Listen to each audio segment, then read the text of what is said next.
All right, welcome to The Explainer. Today, we're diving into a really powerful and honestly game changing approach to software called domain driven design.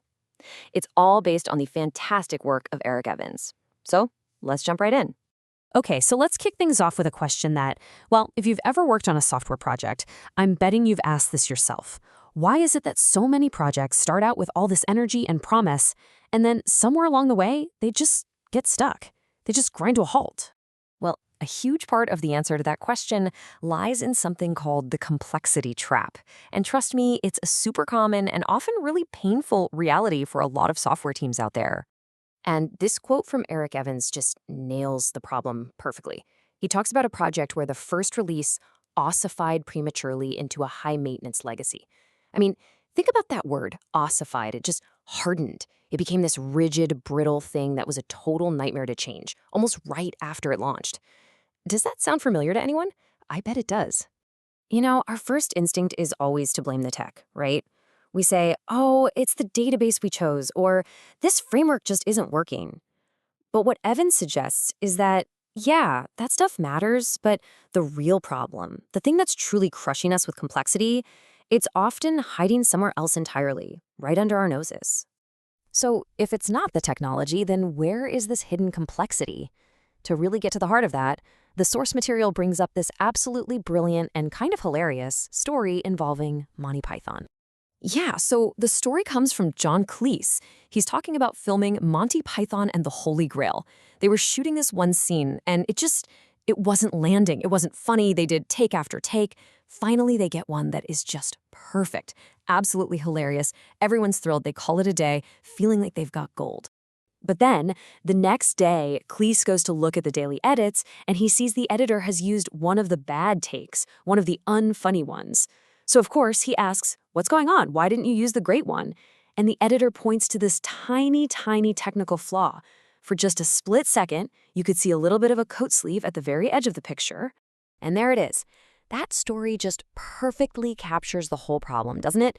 The editor was completely obsessed with technical perfection, getting rid of that coat sleeve, that he totally forgot what the real goal was, making a funny scene. And oh boy, we do this in software all the time. We get so wrapped up in making the code technically perfect that we forget we're supposed to be solving a real-world business problem. And that brings us right to the absolute central idea of domain-driven design. The biggest, hairiest, most significant complexity in most applications, it isn't technical. It's in the domain itself. It's in the messy, confusing, always changing business that the software is supposed to help. That's where the real monsters are. Okay, so if the real problem is the business domain itself, what are we supposed to do about it? I mean, we can't just simplify the real world, right?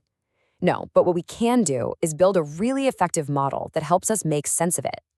So first things first, let's make sure we're all on the same page about what domain even means.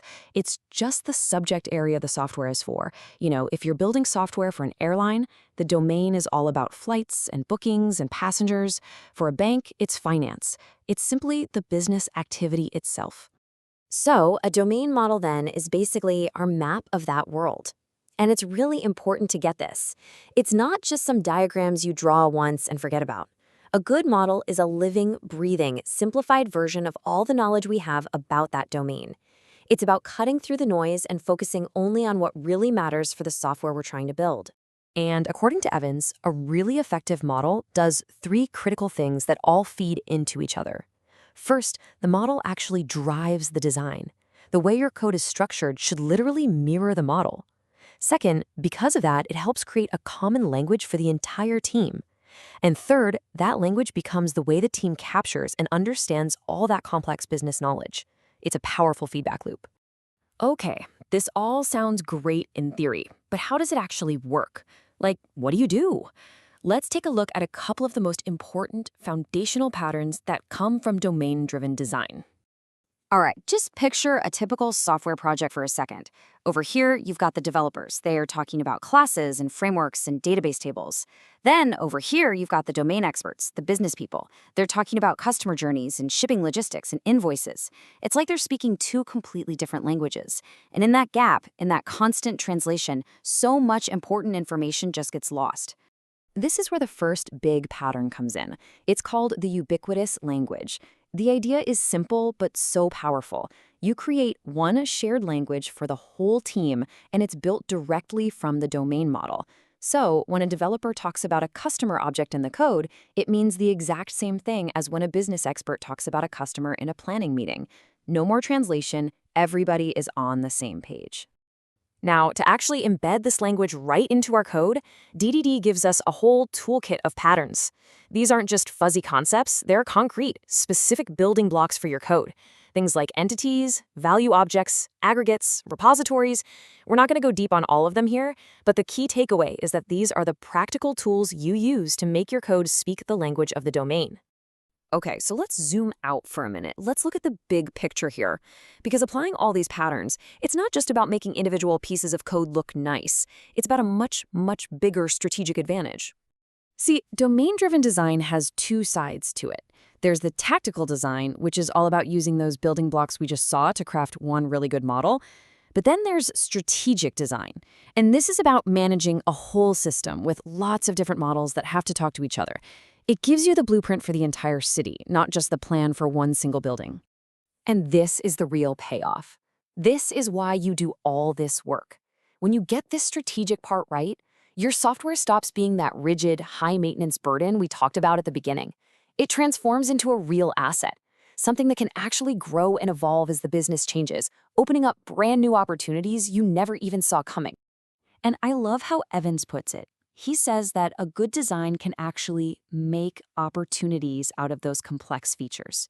So that messy business complexity that used to be your biggest headache, it can actually become your secret weapon, your competitive advantage, because you've modeled it so well that it turns into powerful features your competitors can't just copy. So that really leaves us with one last question to think about, for you and for your team. When you look at what you're building, are you focused on the comedy, on the real purpose of the software, or are you maybe a little too focused on the code sleeve? Domain-driven design is all about giving you the mindset and the tools to make sure you never lose sight of what really truly matters.